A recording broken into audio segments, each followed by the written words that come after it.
This is The Season That Was, brought to you by AAMI, Riley, Beveridge and Kane Cornes with you. And today, Kane, we are going to be looking at Geelong's 2024 season.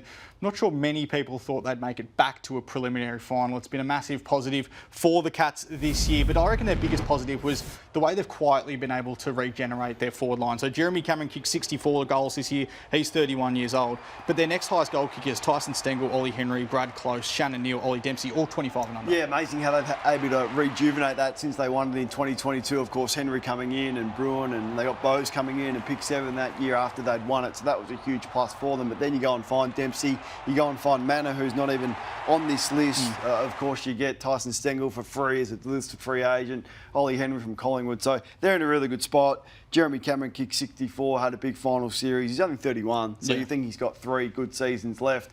They're going to add Bailey Smith in the trade period, and they'll be up to other things. So I don't think they're going to go away anytime soon, as much as we thought probably 3 or 4 years ago they were on the edge of an age cliff. What about their problems and their biggest issues? Because we've spoken about the ruck situation throughout the course of the year. Reece Stanley played in that preliminary final, but then Toby Conway and Sam De Koning got minutes in the ruck this year. Their midfield's young, but they'll bring in Bailey Smith, who's a good addition for them. What do you reckon their best mix is going forward? Yeah, I think they need to add some speed through the midfield. We saw when Max Holmes went off, or when he hasn't played, how reliant they have been on him, and how reliant they still are on Dangerfield at his age with the issues that he's had with his soft tissue stuff. So you probably only want Dangerfield playing sort of 15 games and finals next year. So they need to add some depth and speed through the midfield. And their ruck's been a disaster for I don't know how long. Like, how long is that we talking about Geelong's ruck? So for a team that has been so good at putting together a squad mentality, and their list management has been better than any other team, they haven't been able to replace or find a decent ruckman. So that would be priority number 1 in the off-season. Geelong's moment of the year came in September, and this amazing goal from Jeremy Cameron. It's a shame that goal of the year can't be awarded throughout the final series, because this would have gone extremely close, and he was very excited about it. Yeah, no, it was an amazing performance from them. That was their best performance of the year. They're absolutely clinical in the way that they picked apart Port Adelaide, the way that they set the game up, the way that they moved the ball, and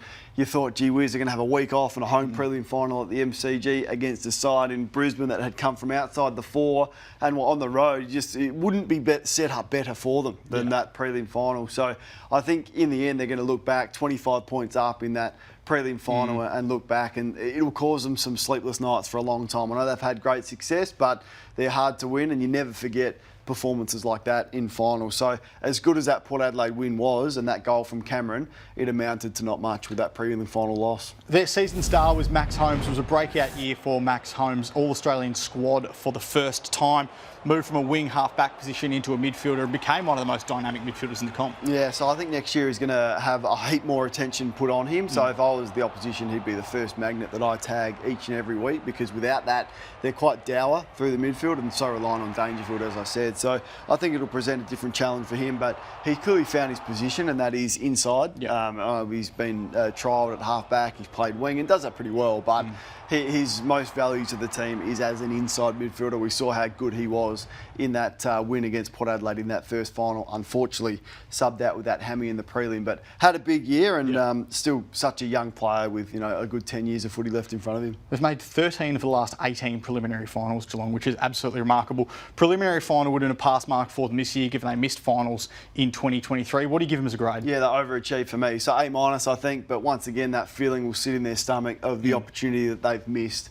Everything went right for them in that first half of that prelim final. Even big Oscar McInerney subbed out, and they couldn't capitalise on that. So that one will hurt Chris Scott. I thought he was out-coached in the coach's box on prelim final night. They allowed Brisbane to dominate time in possession and uncontested marks, but they'd be disappointed about. But in the end, they did overachieve it. I don't think this Geelong side is going to go anywhere. I think they'll be at the business end again next year. So do I, Kane. Thank you for your work. Keep clicking back for afl.com.au as we continue to wrap up every club's 2024 season in The Season That Was.